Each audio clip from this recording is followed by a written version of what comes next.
Salam dan salam sejahtera buat kita semua. Puji dan syukur atas kasih karunia-Nya karena kita masih diberikan kesempatan untuk beribadah di rumah kita saat ini. Walau kita tidak bisa mengikuti ibadah minggu di gereja hari ini, marilah kita senantiasa tetap berdoa agar wabah pandemi COVID-19 ini cepat berlalu, sehingga kita boleh beraktivitas dan bersosial, terlebih bersekutu di gerejanya seperti semula. Jemaat yang dikasihi Tuhan Yesus Kristus, ibadah kita hari ini dinamakan Minggu ke-14 Trinitatis dengan topik minggu kita adalah kenikmatan duniawi adalah kesia-siaan. Sebelum kita memulai ibadah kita minggu ini, marilah kita saat teduh sejenak.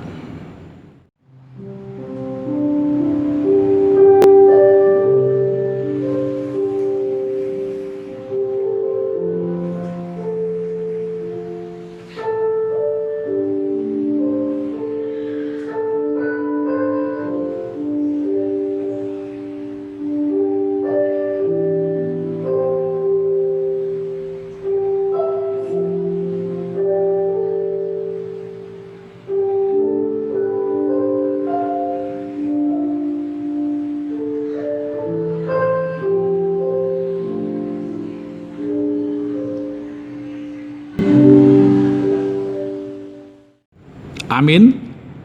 Marilah kita puji Tuhan melalui buku nyanyian HKBP nomor 18 ayat 1 dan 2. Bukalah pintu gerbangnya.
Di dalam nama Allah Bapa dan nama anaknya Tuhan Yesus Kristus dan nama Roh Kudus yang menciptakan langit dan bumi.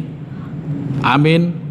Sebab aku yakin bahwa baik maut maupun hidup, baik malaikat-malaikat maupun pemerintah-pemerintah, baik yang ada sekarang maupun yang akan datang, tidak akan dapat memisahkan kita dari kasih Allah yang ada dalam Yesus Kristus Tuhan kita. Haleluya.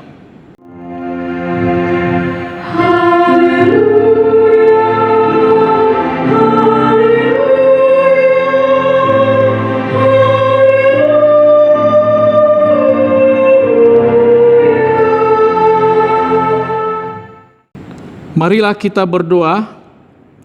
Ya Tuhan Allah, pengasih yang benar, kami mengucapkan terima kasih kepadamu karena Engkau memberikan berita kesukaan untuk menerangi hati kami.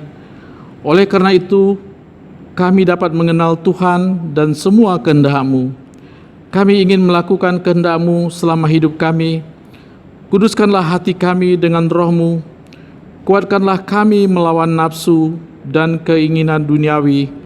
Marilah bergembira bagi kami untuk melaksanakan kehendak-Mu oleh karena anak-Mu Yesus Kristus Tuhan kami. Amin. Marilah kita puji Tuhan kita bernyanyi dari buku nyanyian nomor 557 ayat 1, kasih setiamu sungguh.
Hukum Tuhan pada hari Minggu ini adalah dari hukum Taurat ke-7 dan artinya hukum Taurat ke-7. Janganlah engkau berzina. Artinya adalah kita harus takut serta kasih kepada Allah. Sebab itu kita harus senantiasa hidup suci dan bersih dan bersikap sopan dalam kata dan perbuatan. Orang yang telah berumah tangga harus setia dan saling mencintai. Demikianlah hukum Tuhan. Marilah kita bersama-sama memohon kekuatan untuk melakukannya sesuai dengan hukumnya. Ya Tuhan Allah, kuatkanlah kami untuk melakukan yang sesuai dengan hukum-Mu. Amin.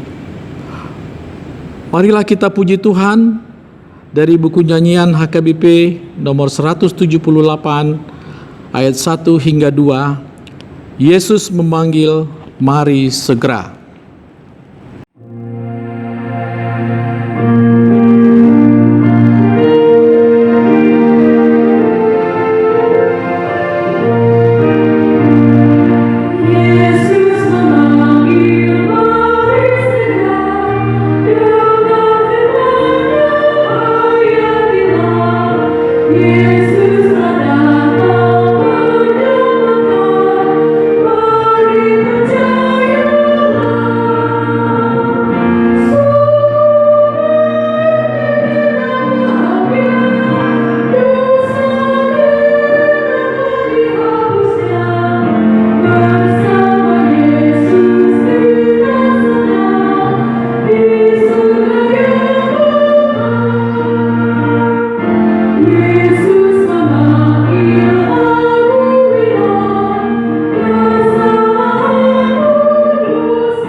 Marilah kita merendahkan diri untuk mengaku dosa kita.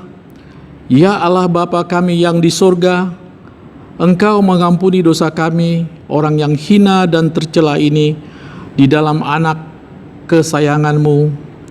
Kasihinilah kami, orang yang berduka cita, yang berdosa ini. Nyatakanlah di dalam hati dan jiwa kami akan kemampuan segala dosa dan kesalahan kami itu. Karuniakanlah Roh Kudus bagi kami untuk memberi kekuatan, keteguhan, dan ketetapan hati, supaya iman kami tidak tergoyahkan. Bimbing dan ajarlah kami, ya Tuhan, agar kami benar-benar dan sungguh-sungguh menyerahkan diri, hati dan jiwa kami kepadamu saja, sebagai korban hidup dan kudus, oleh sebab anak-Mu, Yesus Kristus, Tuhan kami. Amin.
Dengarlah janji Allah akan pengampunan atas dosa kita. Marilah kepadaku semua yang letih lesu dan berbeban berat, aku akan memberi kelegaan kepadamu. Pikulah kuk yang kupasang dan belajarlah kepadaku, karena aku lemah lembut dan rendah hati, dan jiwamu akan mendapat ketenangan. Sebab kuk yang kupasang itu enak dan bebanku pun ringan. Kemuliaan bagi Allah di tempat yang maha tinggi. Amin. Marilah kita puji Tuhan, kita bernyanyi dari buku nyanyian HKBP nomor 275 ayat 1. Ya Yesus Tuhanku, Engkaulah.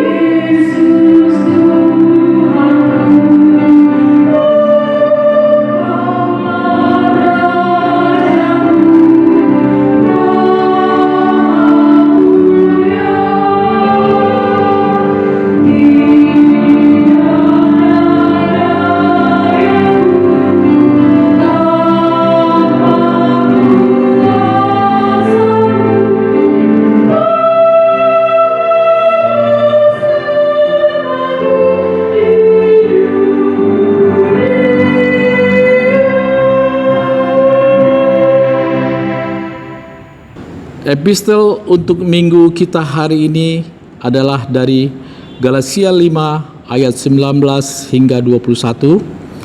Marilah kita baca secara responsoria. Perbuatan daging telah nyata, yaitu pencabulan, kecemaran, hawa nafsu, penyembahan berhala, sihir, perseteruan, perselisihan, iri hati, amarah, kepentingan diri sendiri, percideraan, roh pemecah, kedengkian, kemabukan, pesta pora dan sebagainya. Terhadap semuanya itu, ku peringatkan kamu seperti yang telah kubuat dahulu, bahwa barang siapa melakukan hal-hal yang demikian, ia tidak akan mendapat bahagian dalam kerajaan Allah. Demikianlah firman Tuhan. Berbahagialah orang yang mendengar firman Tuhan serta memeliharanya dalam hidupnya. Amin. Marilah kita puji Tuhan. Kita bernyanyi dari buku nyanyian HKBP nomor 231 ayat 1 hingga 2. Ini dasar imanku.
Marilah kita bersama-sama mengaku iman kepercayaan kita sebagaimana teman-teman seiman di seluruh dunia.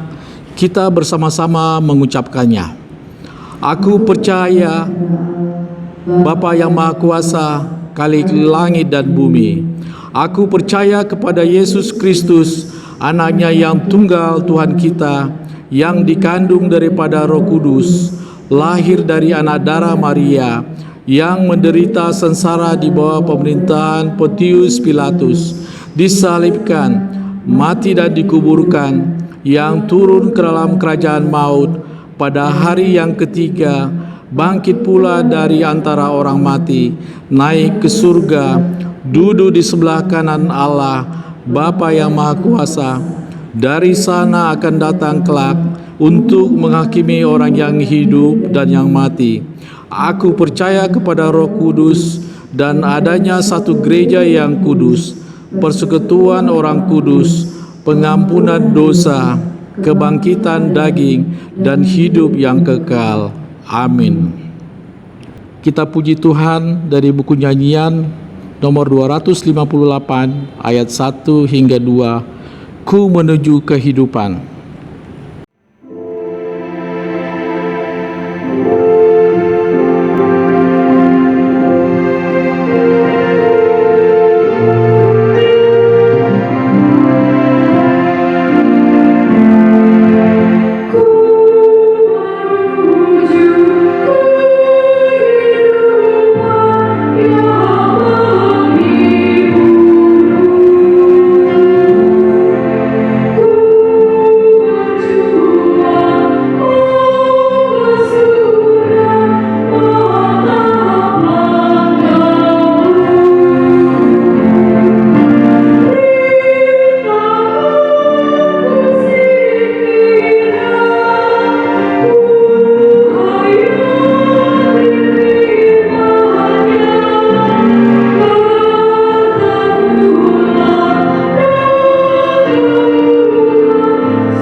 Kita bersatu di dalam doa. Damai sejahtera Allah yang melampaui segala akal dan pikiran, itulah yang memelihara hati dan pikiranmu di dalam Kristus Yesus Tuhan kita. Amin. Firman Allah nas khotbah dalam kebaktian minggu ini tertulis dalam kitab Pengkhotbah pasal 2 ayatnya yang keempat sampai 11. Pengkhotbah 2 ayat 4 sampai 11. Mari Bapak Ibu, saya mengundang kita semua untuk membacanya secara responsoria. Saya akan membacakan ayat genap, Bapak Ibu sekalian membacakan ayat ganjil. Beginilah firman Tuhan. Aku melakukan pekerjaan-pekerjaan besar, mendirikan bagiku rumah-rumah, menanami bagiku kebun-kebun anggur. Aku mengusahakan bagiku kebun-kebun dan taman-taman dan menanaminya dengan rupa-rupa pohon buah-buahan. Aku menggali bagiku kolam-kolam untuk mengairi dari situ tanaman pohon-pohon muda.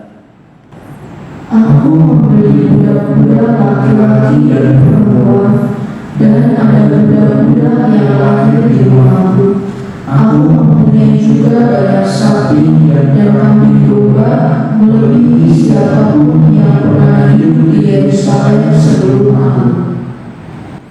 Aku mengumpulkan bagiku juga perak dan emas, harta benda raja-raja dan daerah-daerah. Aku mencari bagiku biduan-biduan dan biduanita-biduanita, dan yang menyenangkan anak-anak manusia, yakni banyak gundik. Dengan demikian, aku menjadi besar, bahkan lebih besar daripada siapapun yang pernah hidup di Yerusalem sebelum aku. Dalam pada itu, firman-Ku tinggal tetap padaku. Aku tidak merintangi mataku dari apapun yang dikehendakinya, dan aku tidak menahan hatiku dari sukacita apapun, sebab hatiku bersukacita karena segala jerih payahku. Itulah buah segala jerih payahku. Ketika aku meneliti segala pekerjaan yang telah dilakukan tanganku dan segala usaha yang telah kulakukan untuk itu menjadi layak, lihatlah segala sesuatu adalah sia-sia dan usaha menjadi angin. Memang tak ada keuntungan di bawah matahari. Demikian firman Tuhan. Bapak Ibu, saudara-saudara Naposo, sekolah minggu, jemaat yang dikasihi Tuhan, yang mengikuti kebaktian minggu ini dari rumah masing-masing. Salomo, penulis kitab pengkhotbah ini, adalah seorang raja yang terkenal di sepanjang sejarah Israel. Salomo terkenal karena kebijaksanaannya, dan Salomo terkenal karena kekayaannya. Alkitab mencatat bahwa tidak ada yang berhikmat seperti Salomo, dan tidak ada yang menyaingi kekayaan Salomo, baik yang sebelumnya maupun sesudah hidup Salomo. Dan pada masa pemerintahan Raja Salomo lah kerajaan Israel mengalami masa jaya, masa gemilang. Israel menjadi salah satu bangsa yang cukup diperhitungkan pada waktu itu. Bapak Ibu saudara-saudara yang dikasihi Tuhan, dari nas ini kita mendapat gambaran kekayaan dan kehebatan Salomo. Kita lihat perlahan-lahan Bapak Ibu. Di ayat 4 sampai 5 dikatakan Salomo melakukan pekerjaan-pekerjaan besar. Salomo itu punya proyek besar Bapak Ibu yang tentu mendatangkan keuntungan baginya. Ia memiliki rumah, ia memiliki kebun anggur, dan ia juga punya kebun dan taman-taman lainnya yang ditanami dengan buah-buahan. Itu di ayat 4 sampai 5. Di ayat yang ke-6 dikatakan di sana, ia punya irigasi. Ia punya sistem pengairan untuk mengairi kebun-kebunnya sehingga kebun-kebunnya itu dapat tumbuh dengan baik. Tidak ada yang kekeringan karena kurang air. Di ayat yang ke-7 dikatakan ia punya banyak budak laki-laki dan punya banyak budak perempuan. Ia juga memiliki banyak sapi dan kambing yang tidak pernah dimiliki oleh siapapun di Israel, di Yerusalem.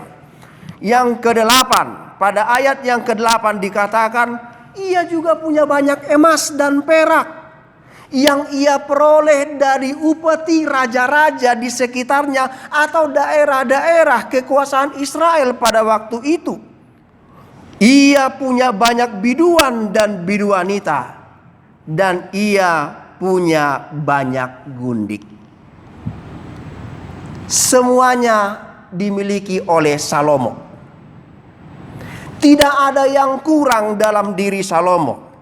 Mungkin kita akan berkata Bapak Ibu, Salomo sangat menikmati hidupnya. Salomo sangat bahagia di dalam hidupnya. Salomo sangat bersuka cita di dalam hidupnya karena ia memiliki banyak harta seperti yang sudah disebutkan tadi. Benarkah demikian Bapak Ibu? Ternyata tidak. Di ayat yang ke-11 Raja Salomo mengatakan semuanya sia-sia. Semuanya seperti menjaring angin dan tidak ada keuntungan di bawah matahari. Nama besar, ketenaran, kemasyuran, hikmat dan harta yang dimilikinya bagi Raja Salomo semuanya adalah sia-sia. Muncul pertanyaan Bapak Ibu, apa yang salah?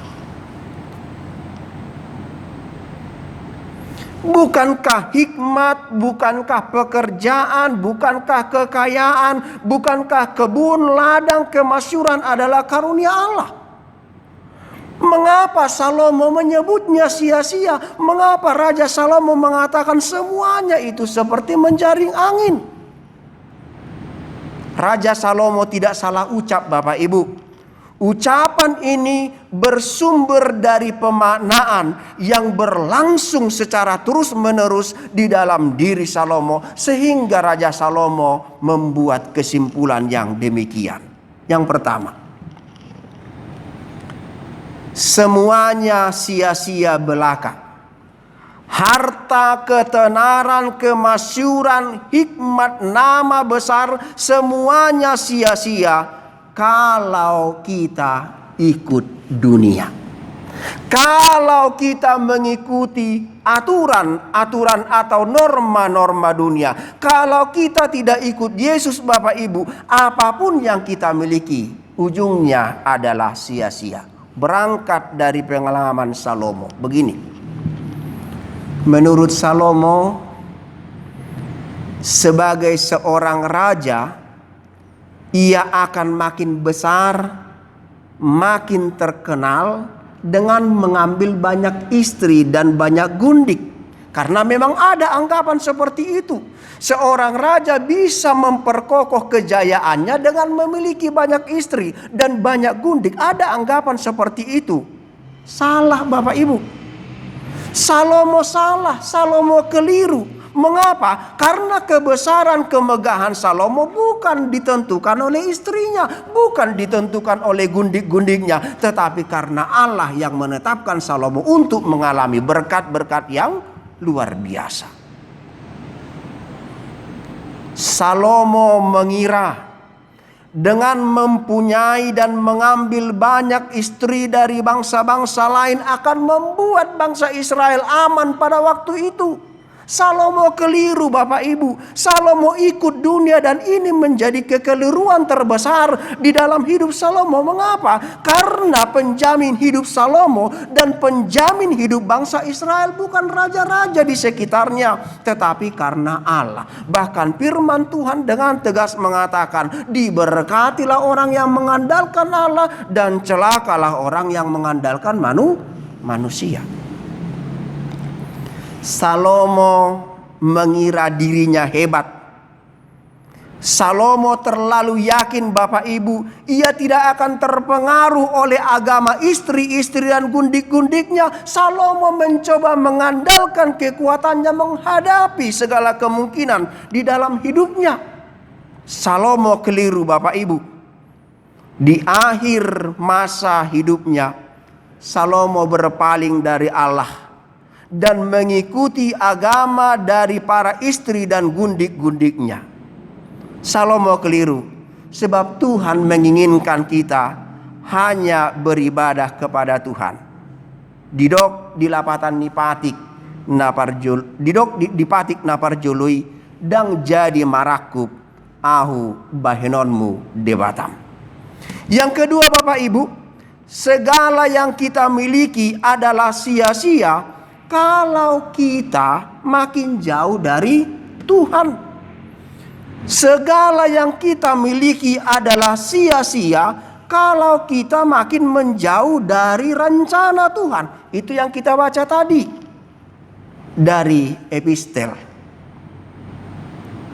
Kalau harta, nama besar, ketenaran dan kemasyhuran itu memicu percabulan, kecemaran, hawa nafsu, perseteruan, iri hati, kepentingan diri sendiri, semua yang disebut sebagai perbuatan-perbuatan daging itu, apapun yang kita miliki, pasti akhirnya adalah sia-sia. Yang ketiga, semua yang kita miliki adalah sia-sia, sebab semuanya akan ditinggalkan di dunia ini. Firman Tuhan mengatakan langit dan bumi akan berlalu. Nalau salpudo portibion rabdohot napinar hagiotna. Ingat pengajaran Tuhan Yesus tentang orang miskin dan orang kaya. Orang miskin duduk bersama Abraham di dalam kehidupan yang kekal, sementara orang kaya dibuang di neraka karena selama hidupnya hartanya tidak dibuat menjadi berkat bagi orang-orang di sekitarnya.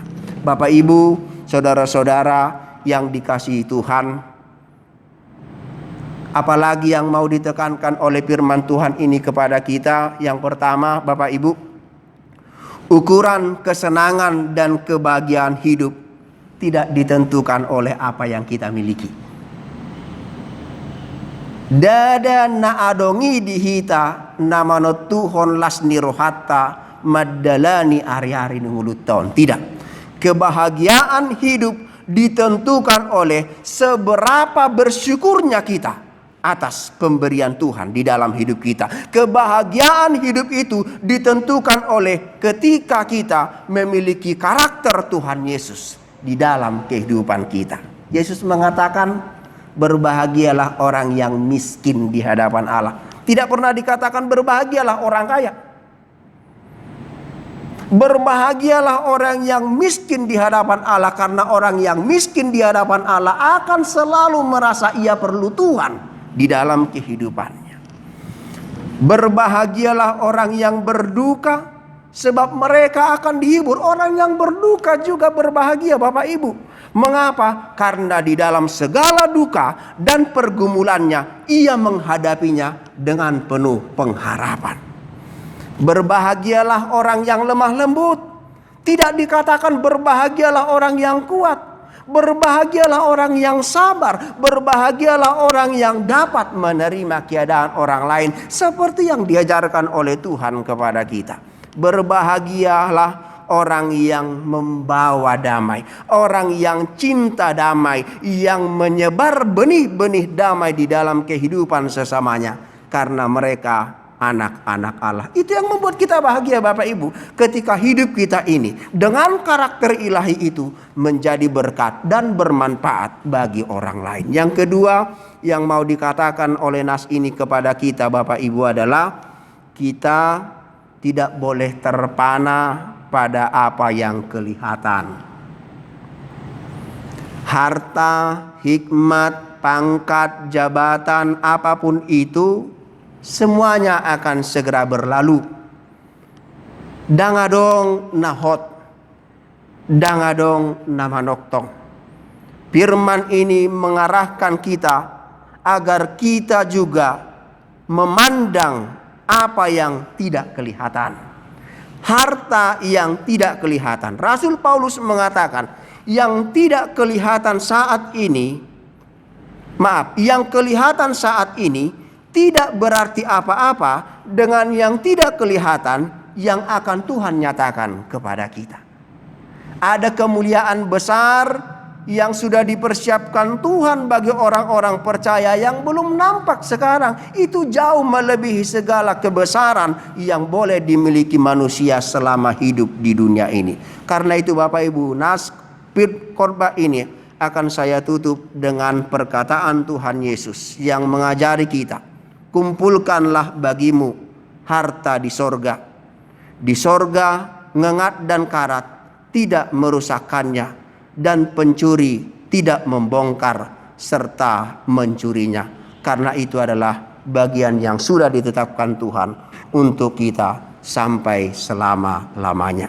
Amin. Marilah kita berdoa. Terima kasih Tuhan atas firman-Mu. yang mengajari kami untuk memilih, bukan memilih yang sia-sia, tetapi memilih yang bertahan sampai selama-lamanya. Memilih harta surgawi, mempersiapkan diri kami ya Bapa, membekali segala harta surgawi ketika kami masih hidup dalam kehidupan dunia saat ini. Tuhan, kuatkan kami agar hati kami tidak terikat pada hal-hal yang akan berlalu ini, tetapi biarlah hati kami tertuju kepada harta surgawi yang telah Tuhan tentukan bagi anak-anak Tuhan yang percaya dan setia kepadamu. Biarlah kemuliaan yang akan Tuhan nyatakan itulah yang memenuhi hati dan kerinduan kami selama di dunia ini, sehingga hidup di dunia ini hanya menjadi perjalanan bagi kami, bukan perhentian. Perjalanan menuju kehidupan yang kekal yang telah Tuhan persiapkan dan Tuhan sediakan bagi kami. Ampuni kami ya Tuhan atas segala dosa dan pelanggaran kami. Inilah doa, ucapan syukur dan sembah permohonan kami yang kami naikkan padamu di dalam Kristus Yesus, Tuhan dan Juru Selamat kami. Amin.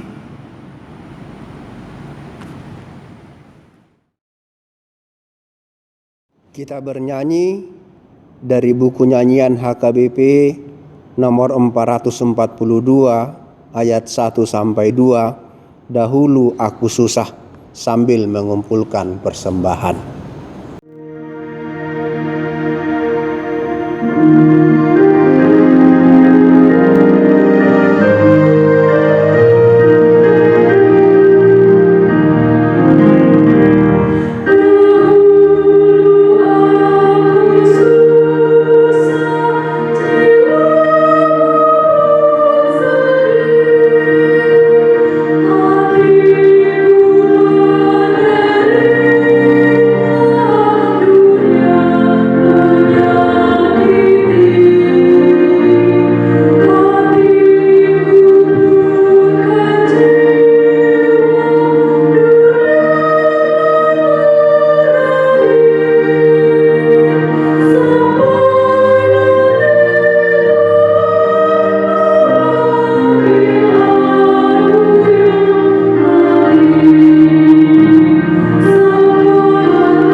Marilah kita berdoa untuk menyerahkan persembahan kita kepada Tuhan.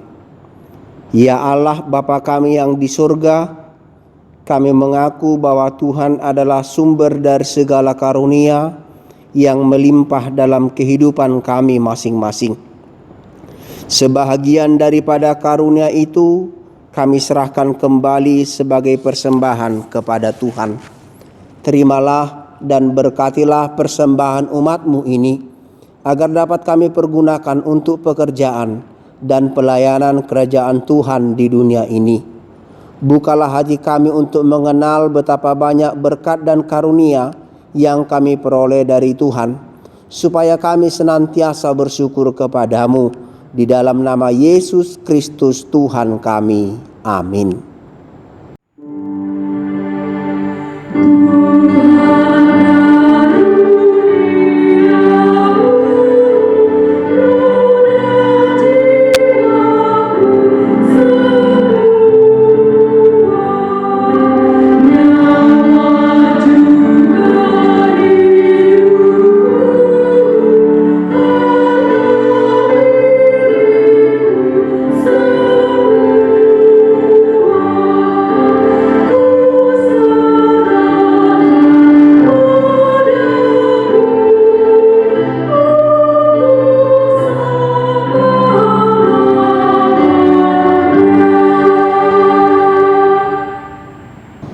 Bapa kami yang di surga, dikuduskanlah namamu, datanglah kerajaanmu, jadilah kehendakmu di bumi seperti di surga.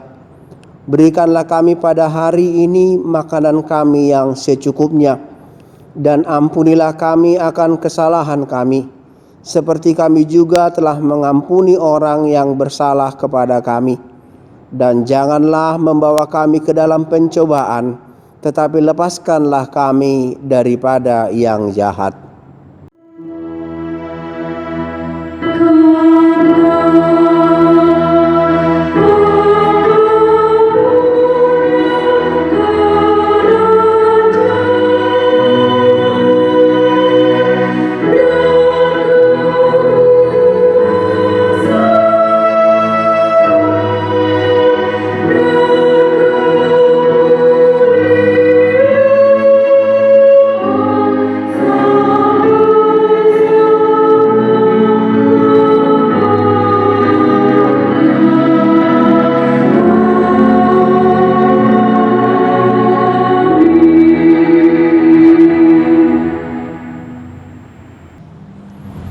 Tuhan memberkati engkau dan melindungi engkau.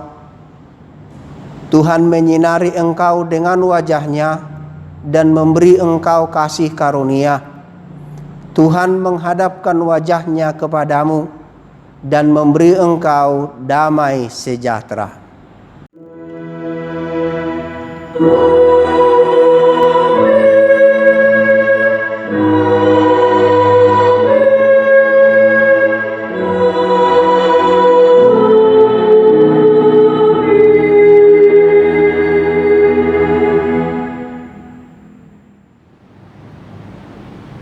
Selamat hari Minggu, Shalom, Horas.